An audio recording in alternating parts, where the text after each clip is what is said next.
Perfect. Welcome, everybody. Okay, perfect. And I should probably be a co-host too. Yes. Yeah. All right, perfect. Welcome, everybody, for joining us for the 988 training here. 988 is the Suicide and Crisis Lifeline. So we're really excited to have this topic be offered for our programs and those in our community. And we are sharing this live on Facebook as well. So for those of you joining in, you are more than welcome to place your comments in the comment box on Facebook. We will be keeping an eye out on that. And for those of you joining us on the Zoom, if you can, please turn your cameras on. We would love to see you during these trainings that we are holding here at the New Mexico Coalition Against Domestic Violence. And as usual, you will receive a survey to receive your certificate after the training in a couple of days. This session is also being recorded. And so if you would like to reflect on this training in a couple of days, we will have it available. I will email it to you all with your survey.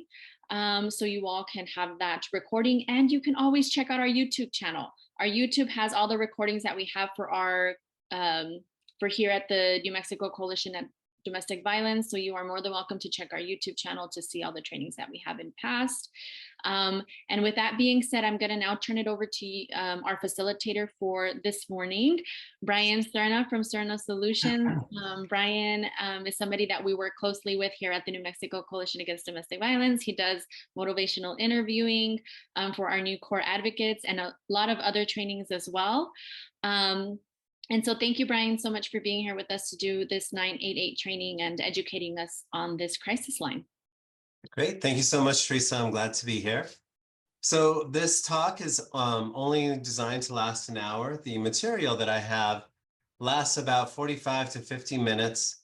But, I do want to encourage everyone to ask questions as we go along. But I do have a disclaimer in that some questions are actually unanswerable at this point with 988. It is a brand new initiative, nationwide initiative, and some of those things are still being worked out. Although, things evolve every single month, there's a new update. So I'm happy to share with you what I know, and I'll go ahead and just jump right into it.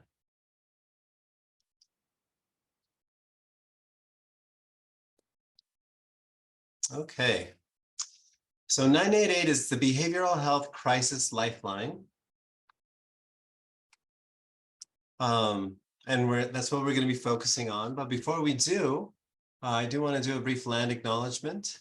So before we begin, I would like to take a moment to acknowledge that we are meeting, living, and working on traditional and unceded lands of the indigenous people who call New Mexico home. The original peoples of New Mexico include the Pueblo, Navajo, Apache. Since time immemorial, and they have deep connections to the land, have made significant contributions to the broader community statewide, and we honor the land itself and those who remain through strength and resilience of generations. So let's start at the top. What is 988? 988 is a 3-digit phone number that you can call from any phone that has service in the US, in the greater US. You can call 988. It's designed for behavioral health emergencies. So there is a very important part here where we're not calling it the suicide line. We're calling it the crisis lifeline, but we don't want to call it the suicide line, and we want to get away from that term because then people use it as a last resort. And we actually want people to use it whenever they have struggles with mental health or addiction issues. We want people to use it when they're feeling desperate, and also, in the times leading up to desperation. We want people to know that there's a phone number. Hey, Brian, I don't mean to interrupt. It looks like your screen is still on the first for the PowerPoint slide. It's not on share presentation just yet.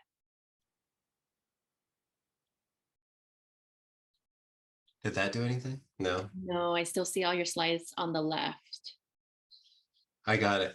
Hold on. I'm sorry. Usually I'm the expert at this. Let's see. Okay. Now? I still see this. I mean, it's perfect. I can see the slide that you have here, but it's not in presentation mode. I can see all of your other slides on the left. Let's see.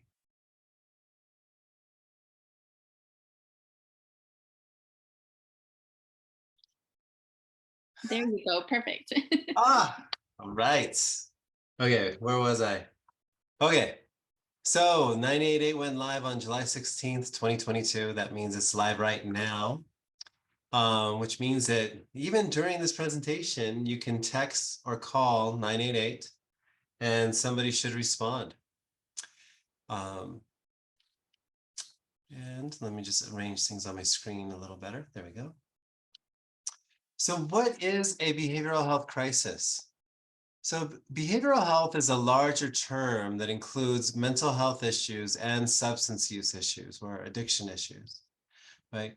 So it includes thoughts of suicide for certain.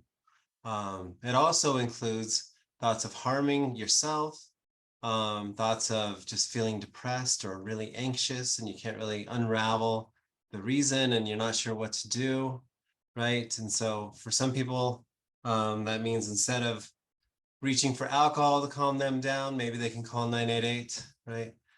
For some people, maybe they do have a problem with a substance and they're not exactly sure what to do or where to turn for help, they can call 988. People can also dial 988 if they are worried about a loved one who may need crisis support. So, for example, if you have a loved one who is having a very difficult time and maybe they lock themselves in their bedroom, right? And they won't open the door for you and you're really worried. And, previously that might be a 911 call, but we want to encourage people to use 988 for that purpose. What would happen when you call 988 is it would ring to a licensed counselor, a licensed mental health professional, in other words, and they can coach you through the situation. They can give you expert advice. They do this all day, every day. So they're very experienced at it and they can coach you on how to handle the situation. And if and when your loved one is ready to speak to them on the phone, they can just easily do that as well. So that's the intent. The intent really is to have a more skilled and more appropriate response to crises. It turns out actually that 911 is overutilized for mental health and addiction issues, right? So law enforcement officers are responding too often to calls where it's a medication issue, or maybe someone's experiencing delusions, right? Or hallucinations perhaps, or maybe they just don't know what to do because they ran out of their medication, like Suboxone, for example, or something like that, or methadone. And, that's really, no disrespect at all to 911 law enforcement officers. It's just that that's not what they're trained to do. And their hands are full already. We don't need to just give them something they're not trained to do. We need to take something off their plate because, as you might know, that all police, all sheriffs, all state police, everyone is short-staffed. I did this training up in Raton, and Raton's a pretty small town. And what the sheriff told me is between the county and the city, they are down, I want to say 14 positions that they just can't fill, right? And so it makes sense that we don't want to send those folks out there dealing with something that a licensed mental health professional could probably respond better to. So that's the real intent, is to divert calls away from 911 so that 911 will always be there and it'll focus on law enforcement, fire, and rescue. Right? We will always need that. And sometimes it's a call where both things are needed, 988 and 911, and that's okay. But there are plenty of calls that can be resolved just with a licensed mental health provider and not a law enforcement official. And also, when you send a law enforcement official to a behavioral health crisis, you just increase the likelihood that someone's going to jail, which can exacerbate a mental health crisis. And also, it's expensive to the taxpayers and it limits people's freedoms, and it's not really humane to put people with mental illness in jail anyway. So there's a lot of good reasons why we're doing this. So what can precipitate a behavioral health crisis, or, what causes that break, where people are overwhelmed? And so, just to define crisis really means that you're unable to cope with it. It doesn't matter really what happens. What matters is it's overwhelming, right? So it could be like the straw that breaks the camel's back, right? Like, let's say, you lose your job and you lose a relationship, and neither one of those tipped you over. It was going out to your car in the morning and realizing that somebody broke in. And then that was the straw that broke the camel's back. If you had your job, if you had your relationship, if everything else was normal, you would look at your car and you'd be upset, but it wouldn't necessarily be a crisis. So it's important that people don't think of, is this really a crisis? I mean, I should be able to deal with this. If someone feels like they don't know what to do, don't know what to say, don't know what to think, don't know where to turn, that's all that matters. It doesn't matter what happened. It could just be that the restaurant switched Coke to Pepsi and they didn't tell you, right? It really doesn't matter what the event is. What matters is that feeling of being overwhelmed. That said, it's really common for people to feel completely overwhelmed when they lose a job, when they lose an important relationship, either someone passes away or there's a breakup, or even just moving, right? All of those. When substance use or abuse reaches a breaking point for the caller or a loved one, running out of psychiatric medications without an access to refill, and experiencing a traumatic event or witnessing one. And again, trauma is another one of those things where people will say, well, yeah, I wish I didn't see that, but I don't know if it was traumatic. So in other words, people will minimize what they go through, right? And we don't have to anymore. There's no sense in minimizing things. There's a lot of, people can minimize themselves to death almost, right? They just keep on minimizing. So for example, somebody witnesses violence in the street, right? Two people or road rage. They witness a road rage incident and they are completely shaken, right? And they're still jumpy and, and they don't know why they're still shaky, but they are. Call 988. 988 will give you some, it's free therapy, it's free counseling, it's free referrals to, if you want additional services on top of that, it's all free, all free. All right, so why do we need this? Americans don't agree on anything anymore. Really, especially politics, right? But one thing that's interesting is that 3/4 or 75% of Americans are not content with the status of mental health treatment in this country, regardless of their political affiliation. And while 72% of those respondents have a favorable opinion of law enforcement in their own community, 4 in 5 people believe that mental health professionals should be the primary first responders when someone is having a mental health or suicide crisis, rather than law enforcement. So Americans can agree on that.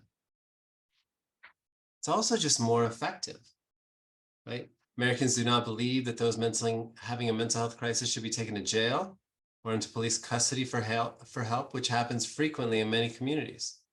And this is true everywhere, but it's even truer still if you live in a place that's very rural, right? The police actually do everything. And the jail is not just a jail, it's also the major mental health provider for that county, right? And so people with mental health issues, if they're acting in a way that makes other people uncomfortable at Walmart or at Family Dollar, police get called, police take them into custody, police take them to jail. And that's just not, like I said earlier, it's not a humane way to treat the person with mental health issues, but it's also not a cost-effective way to offer treatment to that individual. So the goal is to respond to behavioral health emergencies with trained behavioral health professionals rather than law enforcement.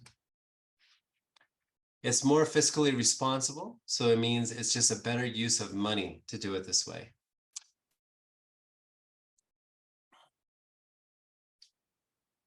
One of the major expenses when it comes to dealing with people in behavioral health crisis is an ambulance.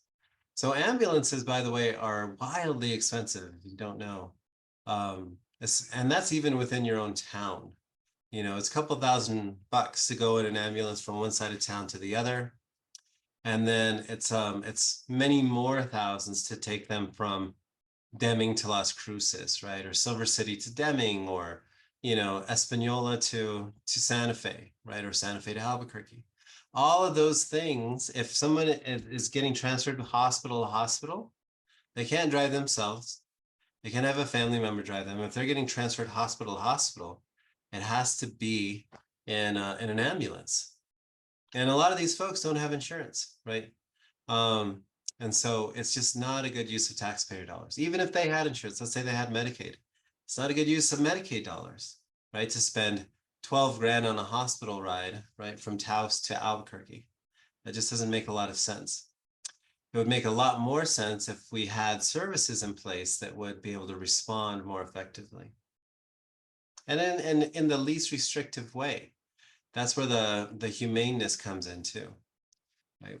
Whenever you put somebody into custody, even if it's for their own safety, we can't ignore the fact that what we're doing is restricting someone's autonomy, right? So we're basically imprisoning someone, you know, and you know, at some point that is what we need. That might be what needs to happen, right? If they are an imminent risk for suicide. But there's a lot of steps that happen before that that maybe we can intervene on. So how's 988 different from 911? 911 is not going anywhere. Funding, by the way, funding for police, fire in New Mexico anyway is actually increasing, just so you know. And 911 is still going to focus on dispatching emergency medical services like paramedics, police, fire, right? All of those folks are not going anywhere. And in fact, we need more people in those positions, like I said earlier. 988 will focus on mental health and addiction crisis services, dispatching trained behavioral health professionals. So this is a national model of what we hope is going to happen once 988 is fully implemented. So we have the person in crisis, they call 988. They don't call 911. Notice the arrow doesn't go to 911, it goes to 988, right? So that person calls 988, and 80% of those calls are resolved over the phone just by speaking with a trained and experienced person. If it doesn't get resolved over the phone, then they might send out an MCT or a mobile crisis team. My cat is yelling at me. Hold on just one second.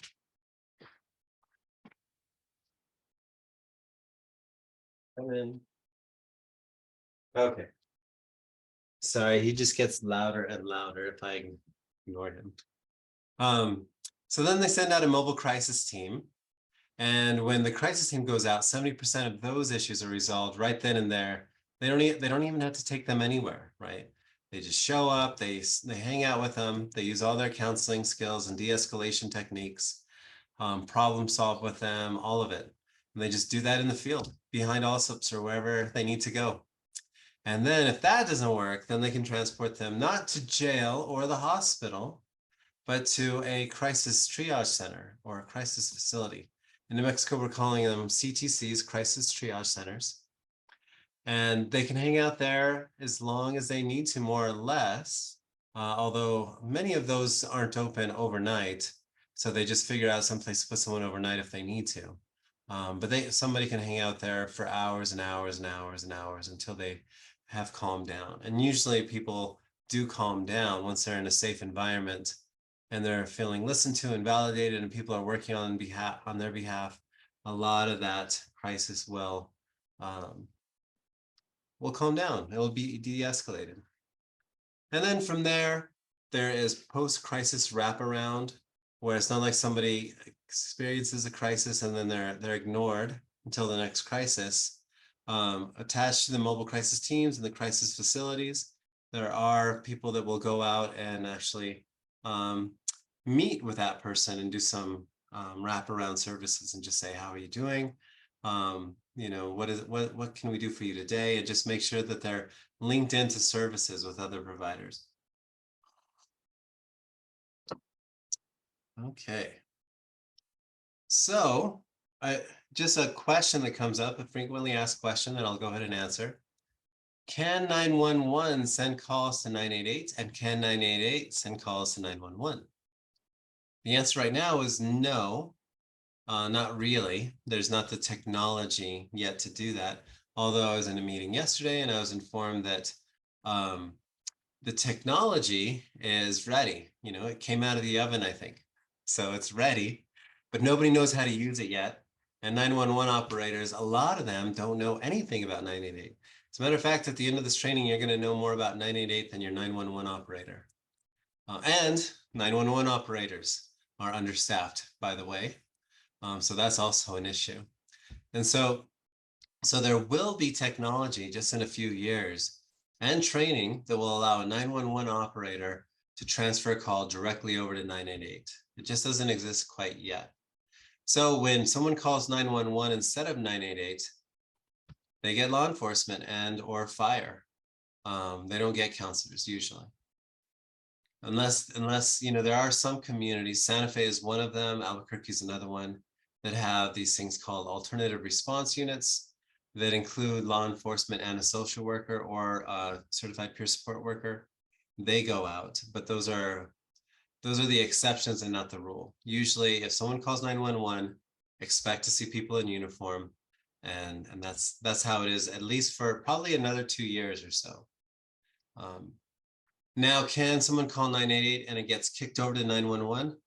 Not as seamlessly as you might think. What happens is it's like a three-way call is what happens. So if someone's on 988 talking to a counselor or, you know, a therapist of some kind, and it sounds like they need like a paramedic, for example. And so the counselor would then say, you know, it sounds like you need fire and rescue or a paramedic. I'm going to go ahead and alert 911. Will you please stay on the line with me while I do that? So that's how that works. They can't just kick it over to 911 with just a button, you know. And, you know, these are all things that are going to be solved pretty quickly because this is a national initiative. But one thing you should know is that New Mexico is really ahead of the curve nationally with implementing this. I think a lot of you folks might know that there is something called the New Mexico Crisis and Access Line. It's a statewide hotline, and at the time that 988 went live, we were one of 6 states in the country that had something like that. Most states don't have anything like that. We were unique in that. And so because we had that, we could just route 988 calls over to NMCal. And also NMCal is getting much more robust than it used to be as far as referral sources, their staffing, their capabilities, all of that. That's part of what's happening. So I do know that there are some things in the chat. At the end, I'll make sure that I answer all questions in the chat and also just verbally too. So you can access 988 through voice, chat, or text.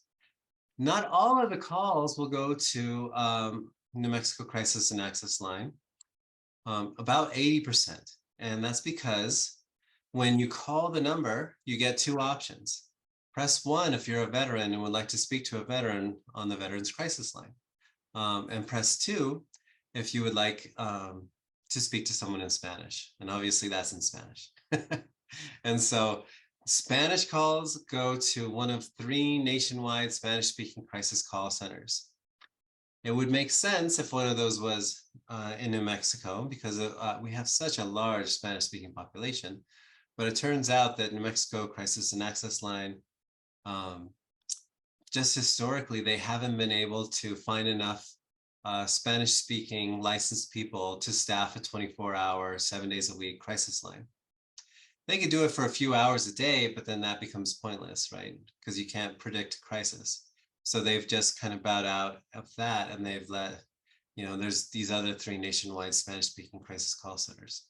And people who have hearing challenges can use the NMCal TTY line, but that doesn't work with 988 now. You have to actually dial this number, the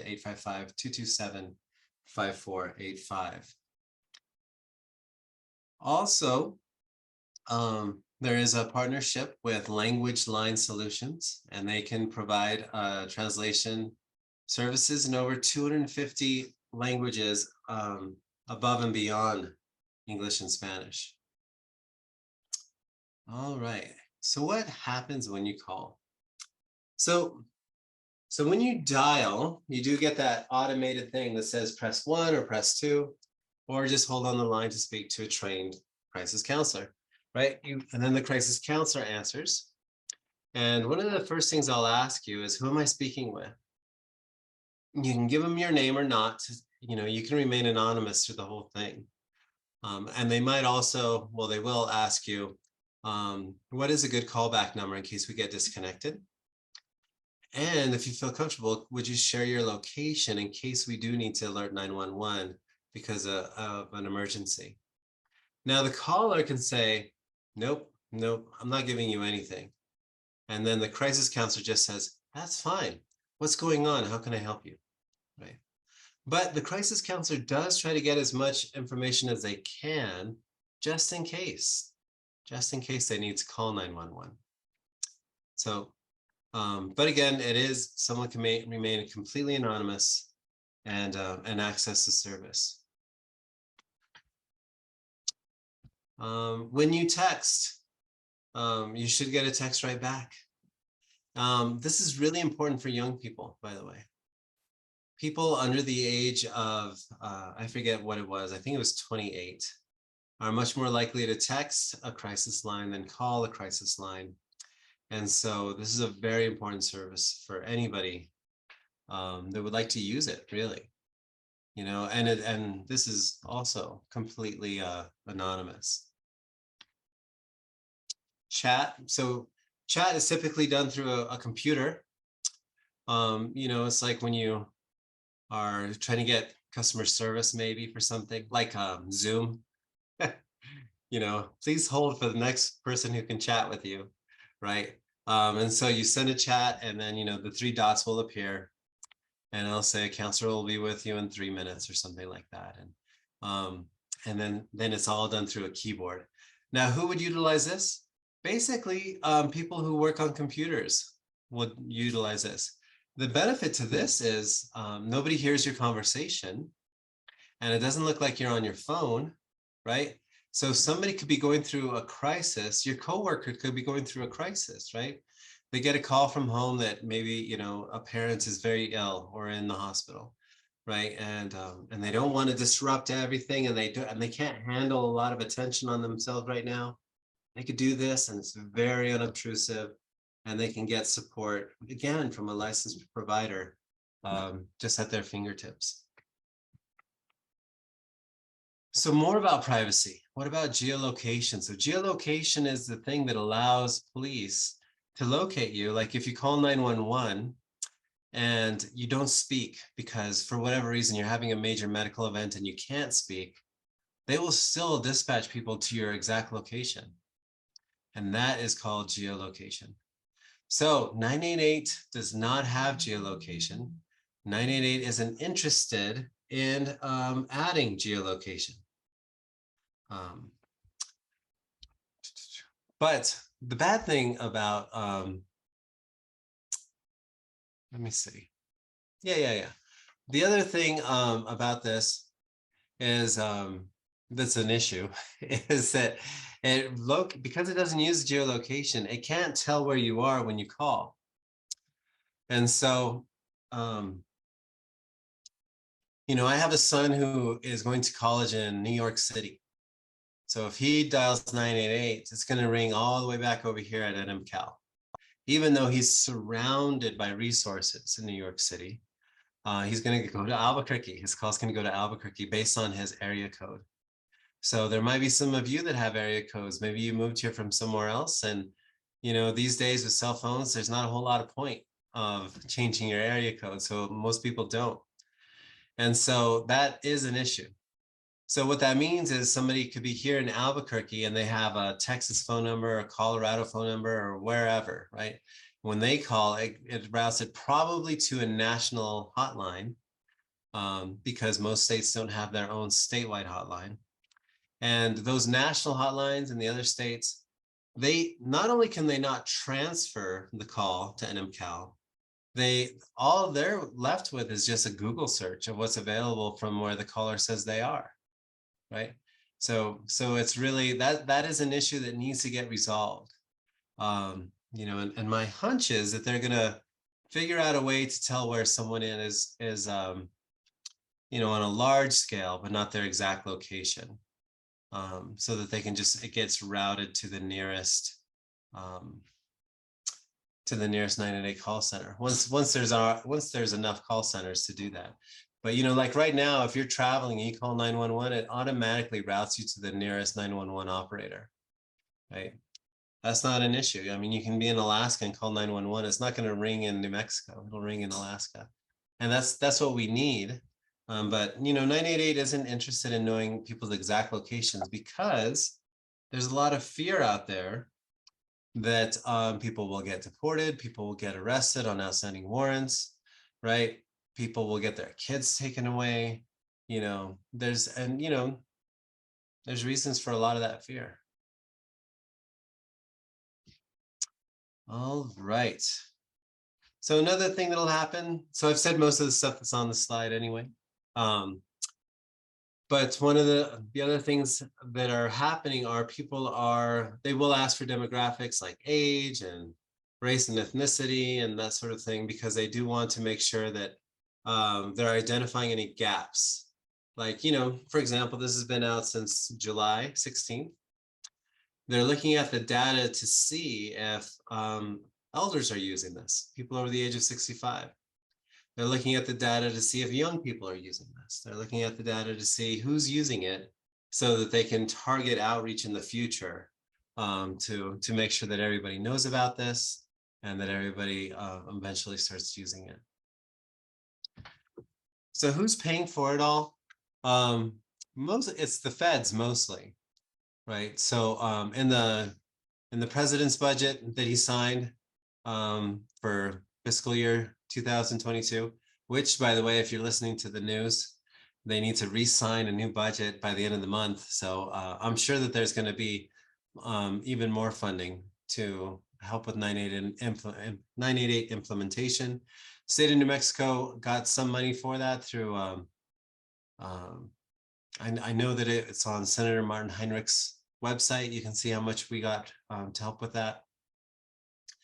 But at the local level, the state is also looking at funding a few bills to stand up crisis response teams in places of the state where there just isn't one right now. And so that'll happen in the next legislative session, that the state of New Mexico hopefully will fund those, standing up those teams. And also the state of New Mexico is rewriting Medicaid rules to where if they can bill Medicaid, if somebody does have Medicaid and they send out like a unit to go and talk to someone, or they bring them into a crisis triage center, they can bill Medicaid so that service can hopefully break even and just keep running. And the other thing about this also is, if you notice on your phone bills forever, you've had a little charge on there. It was a service line fee, and that goes to fund 911. So everybody has it, cell phones, landlines, everybody pays that little fee, and that's what funds 911. And there was a law passed in 2020 that allows states to enact new telecommunication fees to help support 988 operations. So, if everybody paid $2 a month, in the state of New Mexico, we would probably be able to fund what we need to, probably. I don't know that for certain. So is it worth it? So the projections are that when this is fully implemented, so this is talking about the Crisis Now model. So remember where I showed you where, it's kind of like a line goes down from caller to, they call the phone, and then a crisis response team, and then crisis triage center, and then wraparound services. That's called the Crisis Now model. So in places where they do the Crisis Now model, they've done it enough times to where they can accurately predict what the savings will be at the county level. And so these are 3 counties across New Mexico of different sizes. So Bernalillo being the largest, San Juan County, that's where Farmington is. It's kind of a medium-sized county population-wise for New Mexico. And then there's Grant County, which is a smaller population county. So no matter what the county is spending, they can expect to cut those spendings in half when you're comparing the Crisis Now model with hospitalizing people. So what's important about this idea that you're cutting costs in half is it's actually much more than half, because this is only looking at emergency department and inpatient hospitalization scenarios. It's not looking at incarceration scenarios, which is another large expense for each county. So if we put that in there, the savings would be even more than half. It also saves lives, saves law enforcement hours. So in Washington State, there was a cost benefit analysis for mobile crisis teams, and it demonstrated cost benefits to the criminal justice system and psychiatric hospitalization. People were less likely to be placed in jail or a psych hospital. In Arizona, they've been doing variations on the Crisis Now model for years now. They're actually another leader in the country. And they found that calls for law enforcement have been reduced 75 to 80%, with 22,000 law enforcement handoffs to mobile crisis teams yearly. And in Pima County, Arizona, in 2014, there were 4,433 law enforcement transfers to mobile crisis teams, saving 8,800 hours of law enforcement time. So how is it being advertised? How's the word getting out?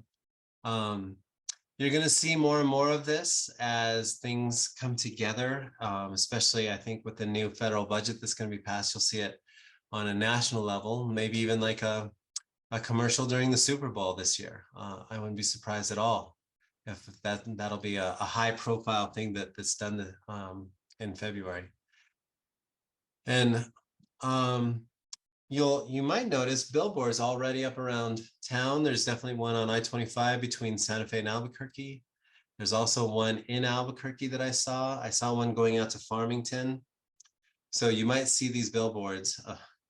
Sorry. This is my other cat. He doesn't yell at me, but he's very curious. And there's also local efforts like this one, where the state has provided funding for us to provide this training. It doesn't cost the coalition anything for me to do this today. And I'm just happy to do it and get the word out. And we do this in person, by the way. We've done plenty in person. We've hit all the regions of the state, but we would be happy to go and hit another region. By region, I mean, we've been to Farmington, Raton, Las Cruces, Silver City, those regions. And there is a group out in the Hobbs area. A colleague of mine, Ernie Hall, is out there, and he's doing these kinds of talks. So what do we hope this looks like in New Mexico? The goal is to have a mobile crisis response team within 90 minutes of anybody in New Mexico. Now, I know that might seem like, wow, that's a long time. I hope it doesn't take that long. It's not a long time if you're looking at the 4 corners of the state. There's places in New Mexico that are reachable only by dirt road, and sometimes those are seasonal, sometimes they're washed out, sometimes they're snow-packed. And so the goal is to make sure that there is a crisis response team within 90 minutes year-round of any New Mexican. So it's a pretty ambitious goal. Obviously, if you live in a town or a small city or even Albuquerque, the goal would be to have a crisis response team to you within 10 minutes. But once you get into the frontier areas in New Mexico, we want to make sure that there is somebody that will show up when someone needs it. Even if it takes them a while in a 4-wheel drive vehicle, somebody will get there. And so that's going to take a lot of investment and a lot of training to stand up those teams regionally around the state. There are some places that already have these up and running: Santa Fe, Albuquerque, Alamogordo, and Las Cruces.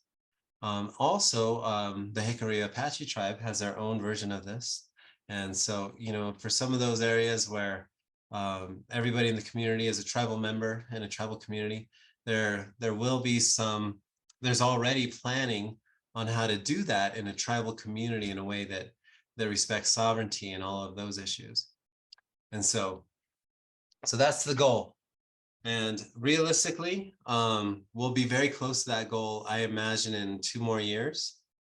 But those last farthest reaches of the state, that might take up to 5 years to get providers to relocate or to train providers that are there that need more training.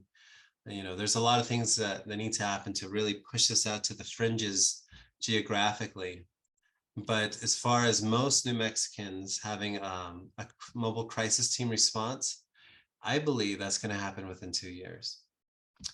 And so as far as having, so this, this hot air balloon image here, this is actually better than the crisis now model that I showed you earlier, the national one, because this one shows how dynamic and fluid it all is, right? So this one shows that it's not just one direction, like one person calls and then if that happens, then the other thing happens, right? This shows that things can crisscross and, in this model, right here, it says, somebody could actually just leap over the hot air balloon. The air traffic control is what we call that. That's the call center. And they can just walk right into a crisis center. You can do that in a lot of, in those communities I just mentioned. You just walk right in and you don't need a mobile crisis team to drive you there. And you don't need to call anybody before you do so. You just walk in. So that's the idea. And people from the community can call. People from the community can drive someone to a crisis center, right? So it's just more fluid and dynamic is what we're going for in New Mexico. So who is going to be on these mobile crisis teams?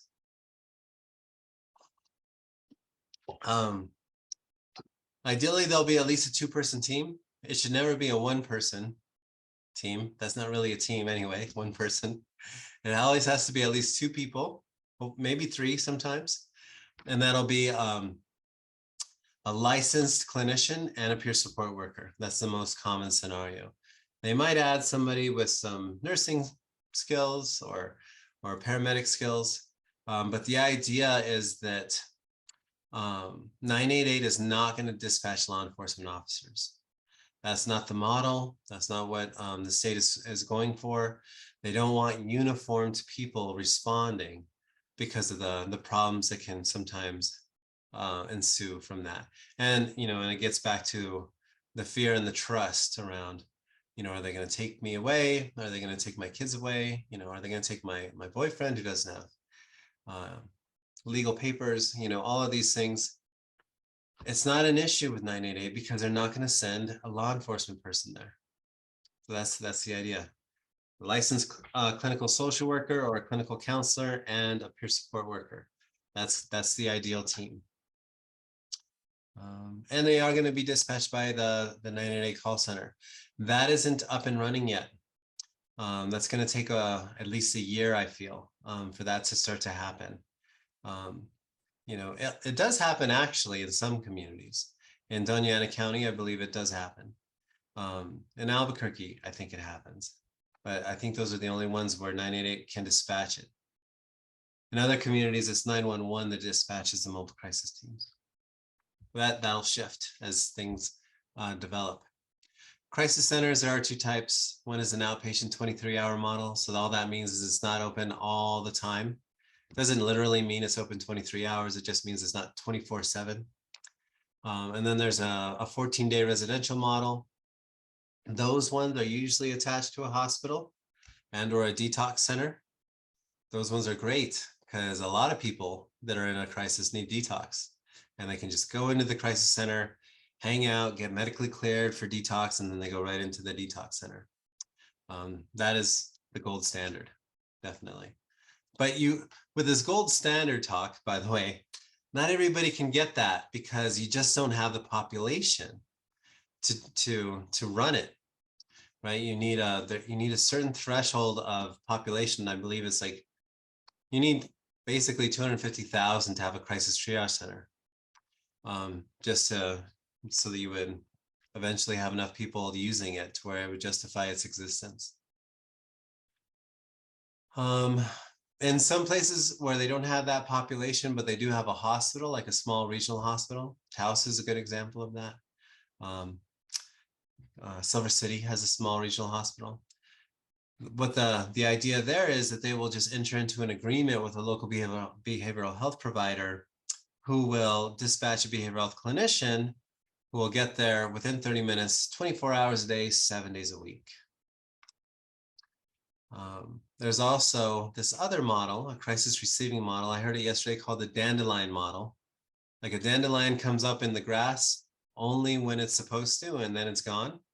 That's why they're calling this the Dandelion model, is that you have a mobile crisis triage center that could be set up in a hotel or an office building that's not really being fully utilized, right? So somebody can respond to a crisis, and instead of just handling it out, on a sidewalk somewhere, or just, in the middle of nowhere, they can take them somewhere out of the sun, out of the elements, and do some crisis work with them there. And that's the crisis receiving model. So that's the training. There is a colleague of mine named Cindy Sackman, a very trusted colleague of mine. She is involved in a lot of the planning efforts. So if you want to be involved in planning efforts for your local community, that's who you would contact. And her email is right in front of you there, Cindy Sackman at sbsconsulting.org. She's doing that for tribal communities and for just communities at large in the state of New Mexico. And I will now check the chat box here and open it up for questions. So the Victoria says, do we have a crisis triage center in Albuquerque or Rio Rancho? There, you do. You have one in Albuquerque. It's run by the county, Bernalillo County, and it's at the CARE campus, which is off Gibson, and that's where Turquoise Lodge moved to. They have a whole bunch of different things going on down there now. Used to be an old hospital, but it's right there on Gibson. But somebody who needs a crisis triage center, they can walk into the crisis triage center, or they can just start with 988. And if they really need to go there, chances are the 988 person will facilitate them going to the crisis triage center. So don't stress out ever about the exact location, right? Just know the number. And that's the whole point with 988, is it's easy to remember, and you might even just say, where did Brian say that crisis triage center is? Just call 988. Call 988. They're not going to get mad at you if you feel like, well, I don't know if my crisis is big enough, or I just need an answer to a question. Just say, I'm not in a crisis. I just need to know where the crisis triage center is in Albuquerque. And they'll say, it's right here. What's going on that makes you think you might need one? And then you'll talk to them, and then it may turn out that you don't need it, or they may even dispatch a crisis triage team to go out and help you and transport you if you wanted that. So good questions. Other questions?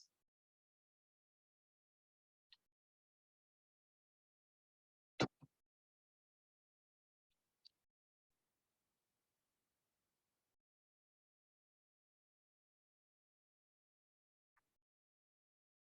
don't see any more questions coming through. Me neither. All right. Okay. Well, thank you so much, Brian, for being here and explaining to us, this new crisis line and how it works. And I hope that it reaches other people within our community, right? Because we are sharing this via Facebook, and you are all more than welcome to share this. Go to our Facebook page, and you can share it with your own Facebook page to hopefully, maybe it'll reach somebody that might need it, right? Or wants to learn more about this new lifeline or crisis line. Thank you again, Brian, for being here with us and supporting us at the coalition and doing this training for us. It was extremely informative and very much needed, right? When something's new, we definitely want to learn how it works and what happens when we call in, and the whole process, and showing us visually. So thank you so much for taking the time with us today. Sure. It's always a pleasure to do anything for the coalition. So thank you. All right, well, we'll see you soon, and thank you all for joining us. We will also see you all soon. Have a good day. Bye, everybody. Bye.